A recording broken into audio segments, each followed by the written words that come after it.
Oi, meus amores, mais uma vez no Camarim com Camila Cléa. O programa de hoje nós falaremos sobre constelação sistêmica. E eu tenho aqui comigo o nosso convidado super especial, que é o Marcelo Cândido. Marcelo, é um prazer tê-lo conosco.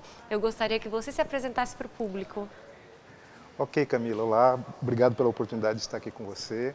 Estou lisonjeado de falar com os amigos do Camarim.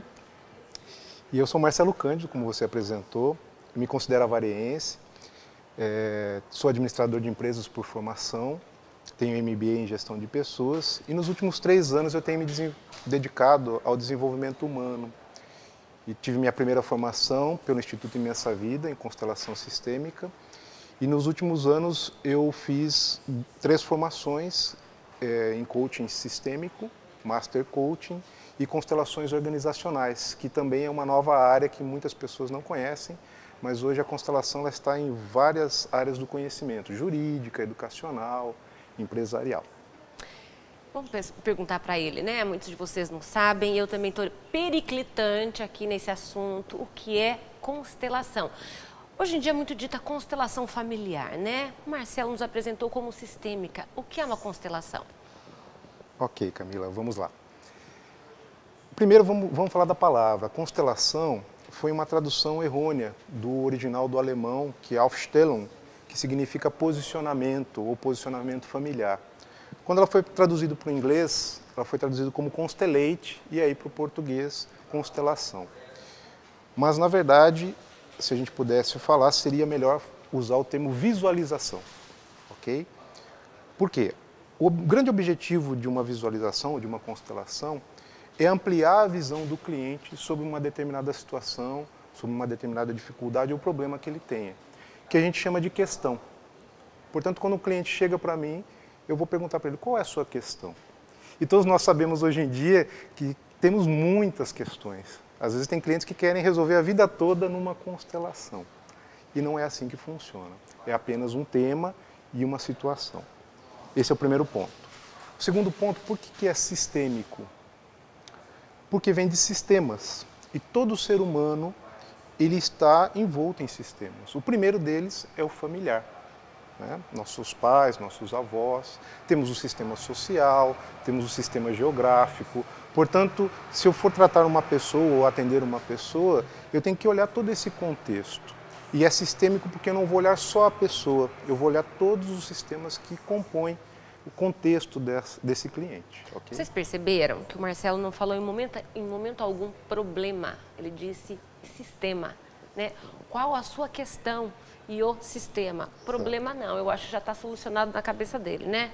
Mas a constelação, que é a visualização, né? Visualização. Como é que se faz? Vamos pegar a primeira familiar, que eu acho que é uma das mais questionadas na internet, eu percebi, Marcelo. Sim. Como é que faz uma constelação? Ok, vamos lá. Uma visualização, né? Podemos chamar das duas maneiras, tá? Estamos certos. Ok. Bom, como você me perguntou, a constelação sistêmica familiar, né, ela tem crescido muito e é a mais conhecida hoje em dia. Primeiro eu preciso fazer uma explicação que toda a base da constelação, da visualização, ela é feita em cima do pensamento sistêmico complexo. O que isso significa? Nós somos criados numa sociedade mecanicista, linear, cartesiana. Ou seja, eu tenho que ter um bom e um mal, um certo e errado. Intermediário nunca.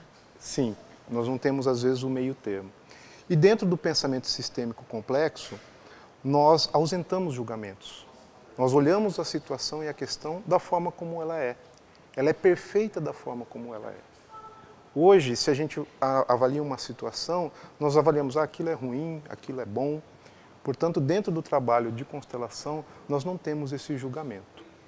E muitas vezes as questões que os clientes nos trazem, familiares, envolvem justamente essa visão de analisar e olhar a situação como ela é. E aí eu gosto de contar uma historinha. Imagina que Maria é uma mulher que faz um pernil maravilhoso. Ela é conhecida na cidade toda por esse pernil magnífico que ela faz. E um dia ela me convida para ir até a casa dela jantar. Chegando lá, eu vejo a Maria preparando o pernil e me deparo com uma cena muito estranha. A tampa do forno aberta assando o pernil. No primeiro momento, né, Camila, a gente olha para aquela situação e fala, mas Maria é louca. Né? Como assim? Não vai nem assar esse pernil. Enfim, né? Está gastando gás à toa, talvez o pernil não saia como deveria. E aí nós entramos num julgamento, correto? Dentro da minha visão, eu olho para Maria e falo, Maria é louca. Maria está fazendo uma coisa errada. Isso dentro do meu contexto. E aí eu questiono a Maria e falo, Maria, por que você assa o pernil com essa tampa aberta? E ela me fala, olha, isso é uma receita de família. A minha avó fazia assim, a minha mãe fazia assim, e sempre saía um pernil maravilhoso. E é uma receita de família. Então, muitas vezes, quando a gente olha uma situação, nós entramos nesse julgamento. Só que se a gente pudesse ter a oportunidade de conversar com a avó da Maria e com a mãe da Maria, e a gente pudesse fazer uma investigação, nós iríamos perceber que a avó da Maria tinha um outro fogão e que a assadeira não cabia dentro do forno, o forno era menor. Portanto, quando ela assava o pernil, a tampa tinha que ficar aberta. Esse forno foi trocado no decorrer dos anos, só que a informação permaneceu. A mãe continuou fazendo com a tampa do forno aberta até chegar até a Maria. Em muitas dinâmicas familiares, isso também acontece. Aí você colocou dois fatos que eu precisei estudar, né, gente? Para cada convidada eu preciso estudar. Dois aí. O primeiro do julgamento, que na constelação não existe o empirismo. Ela não é empírita, né? Ela não é subjetiva, não tem achismo, né? Sim. São as visualizações de como as situações são. São possibilidades, Camila. Possibilidades. Possibilidades. Tá. E o que eu vi também, que eu estava olhando lá, era o fato de nós trazermos as mazelas, algo que nos desgosta, dos nossos antepassados. Sim. Não é isso? Você colocou dois pontos intrínsecos aí. E muitas questões estão atreladas a essa hereditariedade ou a esses ancestrais, esses antepassados. Lembrando que não há nenhum viés religioso, espiritualista, ok? O termo constelação, muitas pessoas podem achar que tem a ver com esoterismo, com misticismo, com astrologia. Não há, é um trabalho fenomenológico, ok? Onde é uma abordagem vivencial. E nós vamos ver essas questões dentro deste campo. A gente chama a área de atendimento de campo, né? Onde esse campo nós vamos colocar os representantes e eles vão acessar através de intuição essas informações desse sistema familiar, ok? Então não há uma incorporação, não. Simplesmente o representante vai perceber, né, e vai receber essas informações através da sua intuição, com sintomas no corpo. Às vezes a gente pode acordar num dia não tão bem disposto e a gente tem certas intuições, não é mesmo? Uhum. Às vezes, por exemplo, não sei se as pessoas já acompanharam, quando tem um tsunami, por exemplo, uma catástrofe natural, os animais se escondem, né? As crianças são muito intuitivas, né, com eventos mais perigosos, e assim também funciona o ser humano. Okay? Aquietar a mente. Quando nós aquietamos a nossa mente, sim, nós sentimos um pouco mais, né? Nessa vida que nós levamos, às vezes nos é impossibilitado de fazê-lo, não é, Marcelo? Exatamente. Isso é fundamental, porque muitas vezes o cliente chega num atendimento de constelação totalmente acelerado. E a gente fala que é um trabalho muito mais de sentir do que pensar. Portanto, quando você consegue desacelerar a sua vida, a sua rotina, a sua fala também, você sai do mental e vai para o seu sentir. E aí a intuição é aflorada. E através dessa intuição é que você se conecta, talvez, com soluções, com novas possibilidades, que é um dos objetivos também de um atendimento em constelação. Ampliar o nível de possibilidades diante daquele problema ou daquela situação. Ainda na familiar, vamos continuar aqui um pouquinho mais. Vamos supor, o pessoal aí de casa tem dúvidas, eu também tenho. Eu sou uma cliente do Marcelo, preciso fazer uma constelação, estou com problemas na minha casa, filho, marido, seja lá o que for. Você vai chamar outras pessoas, como é que elas chamam? Representantes? Representantes, exatamente. E se eu não quiser me expor a minha mazela para várias pessoas e só para você, o profissional, como é que fazemos? Sim. Porque nem todo mundo quer, não é? Exatamente, Camila. Tem pessoas que querem ser preservadas, às vezes numa cidade de interior como nós moramos, as pessoas têm restrições por achar que vai cair na sociedade. Enfim, isso é totalmente compreensível. Portanto, existem duas modalidades de atendimento. Existe o atendimento individual e existe o atendimento em grupo. Qual é a diferença dos dois? O atendimento individual, nós trabalhamos com âncoras, com bonecos, enfim, com objetos, ok? Não é que os objetos vão se mexer ou vai ser aquela brincadeira do copo, nada. Vamos desmistificar isso, pelo amor de Deus, né? Na verdade, o cliente vai ficar comigo, né, no atendimento, e nós vamos posicionar esses bonecos ou esses objetos, podem ser pedras, podem ser blocos de madeira, e nesse posicionamento ele vai tendo insights, junto com o facilitador. Então, junto com ele, nós vamos olhando aquelas situações e como ele se posiciona, e através disso a gente vai fazendo o trabalho. Isso é uma maneira de fazer o atendimento. No atendimento em grupo, normalmente é um grupo terapêutico, portanto, quando eu convido o cliente a fazer o atendimento em grupo, normalmente eu convido pessoas que já conheçam o trabalho de constelação, e é um ambiente terapêutico, ou seja, tudo que acontece dentro daquele ambiente permanece ali. Há um código de ética por parte de todos. Os representantes que vão auxiliar o cliente na sua questão, eles muitas vezes não conhecem o tema. E na minha forma de atender, eles não conhecem o que está sendo trabalhado. Apenas o cliente. O cliente é que vai determinar: aquela pessoa vai representar meu pai, aquela outra pessoa vai representar minha mãe, a outra pessoa vai representar o meu sintoma. Portanto, os representantes... O ente falecido, né? Já estava até lendo sobre isso. Sim, também. Porque dentro da constelação, nós não trabalhamos com presente, passado e futuro, ok? As pessoas são trazidas ao campo como representantes atemporais. Não quer dizer que ele está ali, né, personificado como um espírito, não. Né? Mas é como se fosse feito um recorte no tempo, uma fotografia daquela situação, daquele momento, e aí sim a gente traz esses entes queridos, que muitas vezes, né, já são falecidos, e isso evoca às vezes emoções às pessoas. E às vezes dentro desse trabalho, é nessa liberação e na aceitação daquilo que foi, daquilo que é que o cliente consegue dar um próximo passo. Porque são entraves às vezes, sabe, gente? Perdas, não é? Criança pequena, suicídios na família, e você não consegue passar adiante, isso te traz trauma, por isso você precisa do profissional e precisa ter essa peça, que de repente é isso que está travando a sua vida, esse ente falecido. Mas é só posicionamento, não a criatura vai estar lá, tá, gente? Não é assim, Marcelo? Exatamente, Camila. E agora nós vamos finalizar o primeiro bloco para que no próximo nós possamos falar sobre as visualizações empresariais, jurídicas, não só as familiares. Daqui a pouco. E é isso aí, voltamos para o nosso segundo bloco e agora o Marcelo nos contará um pouco sobre a constelação organizacional. Como é que é isso? Visualização organizacional. Exatamente, Camila. E aqui uma ressalva bastante importante. Muitas vezes eu já vi pessoas utilizarem a constelação familiar como uma investidura de organizacional. Não, são a mesma base referencial, ok? Só que os elementos são diferentes.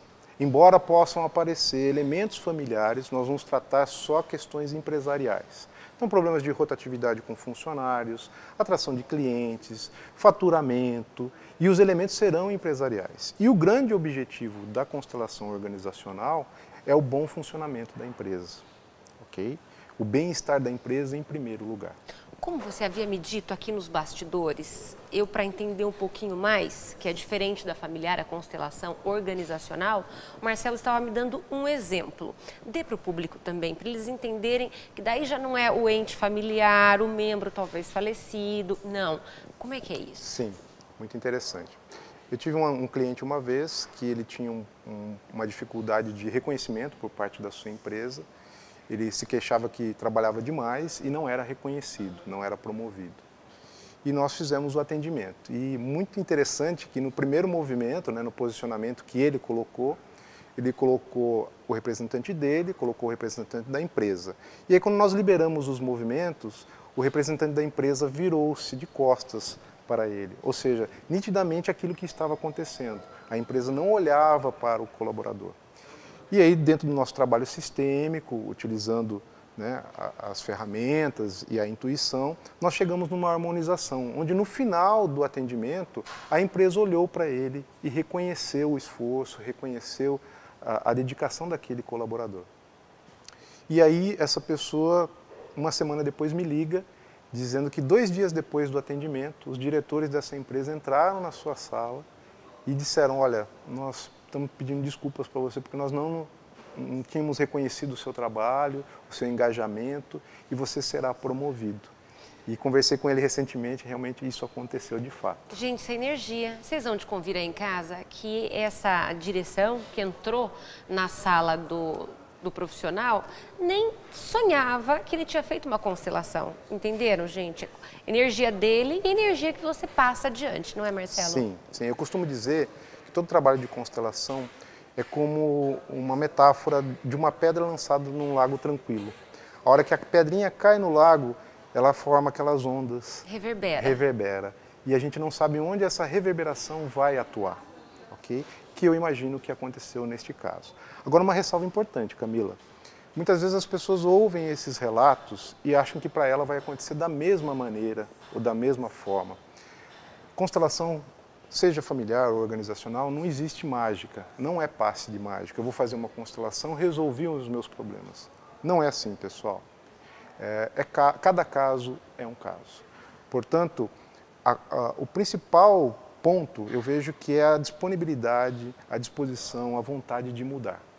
Porque muitas vezes as pessoas chegam, tanto empresas quanto pessoas, com queixas, com reclamações, mas elas se satisfazem com essas queixas e reclamações. É bom ficar onde está reclamando, porque se eu tiver que mudar, também vai ter um esforço, também vai ter dificuldades. E às vezes as pessoas não estão dispostas a sair dessas dificuldades. Imagina um tabuleiro, gente, todo mundo se mexe. Não tem aquele inerte reclamão e tudo ao seu redor vai mudar. Em primeiro lugar, para você ir para qualquer terapia, seja ela qual for, você tem que estar disposto a se abrir para o novo, a mudar também, entendeu?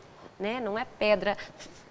Exatamente, sólida. Sólida, você precisa ser argila moldável, não tem jeito. Exatamente. E eu gostaria muito, acho que o público também, de saber sobre a constelação judicial, jurídica. Isso.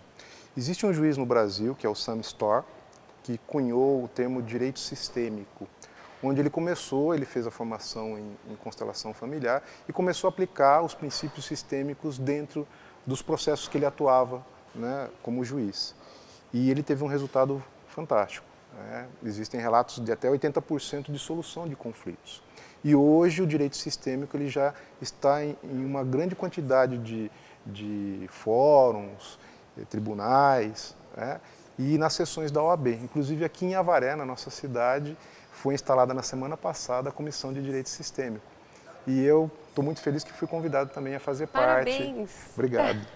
Como membro colaborador, né, onde você vai olhar, né, as situações para ambas as partes, né, com aquilo que a gente já disse, olhando a situação da forma como ela é e que ambas as partes saiam, né, felizes dentro do conflito, que muitas vezes todos nós queremos ter a razão. Né, e quando você olha sistemicamente o contexto, por que a pessoa chegou àquela situação, aí você tem mais compreensão, tem mais visão e aí sim a solução pode chegar. Para nós conseguirmos enxergar, né, como é que é a constelação, vamos supor a jurídica, Marcelo nos deu um exemplo da empresarial. Vai ter o réu, que é uma pessoa comum, sim, representando o réu. É representante que diz? Sim. Um representando o autor. Exato. Da demanda, é assim mesmo? Sim, sim. Outro vai ser a contenda, o litígio, como é que é? Exato. Vai depender muito do contexto, né? Mas basicamente seria isso mesmo, Camila. Você coloca as partes, né, cada uma delas, o que está sendo discutido, vamos colocar um processo trabalhista, por exemplo. A lide, salarial. Isso, exatamente. Vamos colocar o reclamante, a reclamada e o processo em si. E aí, nesse desenrolar dos representantes, podem ser colocados outros elementos, ok? Que aí vai depender de uma análise. Isso é uma coisa que também nós não falamos aqui. Quando o cliente chega até mim, nós fazemos uma anamnese, ou seja, o que ele vai querer ver. E aí virão várias perguntas para auxiliar na definição desses elementos que serão observados, né? Dependendo de uma situação, por exemplo, empresarial, eu posso escolher um modelo de produto, empresa, fornecedores, funcionários. Numa outra eu posso escolher mercado, eu posso escolher clientes no exterior, enfim, vai variar muito de cliente para cliente. Tá, e no caso dessa contenda aí jurídica, são pessoas ou objetos inanimados? Podemos fazer das duas maneiras. Ambas as formas. Normalmente, o que eu tenho visto nos tribunais é usar com representantes. Com pessoas. Isso. Isso é uma decisão também do juiz. Às vezes, quando são processos em segredo de justiça, aí se faz individualmente com um facilitador em constelação. Aí se usa bonecos, as âncoras que a gente chama. Como eu não estou mais, né, gente, não advogo mais, você já foi, né, Marcelo, em algumas assim. Já. E se o litígio, né, logrou êxito para o reclamante, por causa da constelação? O reclamado não vai falar, mas o que é isso? Vocês estão tudo loucos. Isso não foi uma decisão do juiz, judicial? Como assim? Não, na verdade, um dos princípios do direito sistêmico também não é que seja determinante o que apareceu na constelação. Ela é um elemento que vai auxiliar na decisão do juiz. Entendi. Ela nem pode ser o fator determinante. Inclusive, vou citar um exemplo que eu fiquei sabendo, que teve um juiz que excluiu todas as provas do processo e colocou a constelação como o elemento decisivo da sentença. Meu Deus! E isso, inclusive, ele foi para a corregedoria, enfim. Não pode. Ele foi juiz, gente. Desculpa, eu fui advogada. Eu posso falar, ele foi juiz nessa hora. Vamos ser presos daqui a pouco. Né? Vamos mesmo, Marcelo. Ele teve a juizite.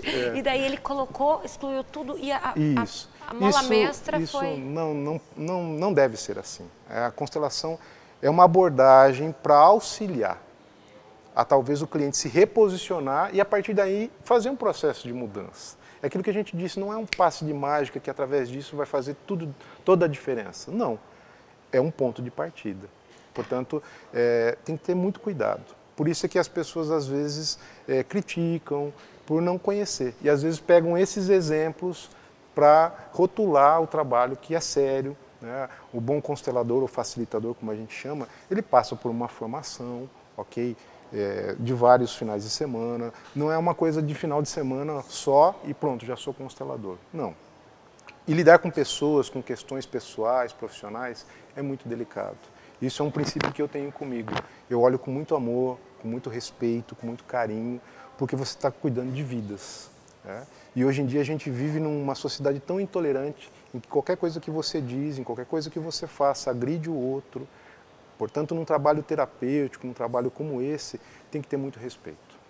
Bom, é importante também destacar, Camila, que várias pessoas contribuíram para a existência da constelação, né, a constelação sistêmica, principalmente na Alemanha. Né, existia um núcleo em Nuremberg, se eu não me engano, na faculdade de lá, que estudava já as constelações. A constelação ela tem várias abordagens que deram a estrutura elementar para ela. Terapia primal, análise transacional, esculturas familiares da Virginia Satir. Rupert Sheldrake, que hoje é um biólogo que desenvolveu a teoria dos campos morfogenéticos, justamente que nos dá esse embasamento do fenômeno, de acessar essas informações que estão presentes no campo. E uma das pessoas que a gente pode destacar é o Bert Hellinger, que foi um sacerdote alemão, e ele foi missionário e durante um tempo ele foi cumprir a sua missão em tribos zulus na África. E lá ele viu como essas tribos lidavam com os conflitos. A reverência aos antepassados, aos ancestrais, era uma coisa que chamou muita atenção de Bert. E ele foi estudar várias ciências sociais, filosofia, etc. E ele largou o sacerdócio e começou a estudar as constelações.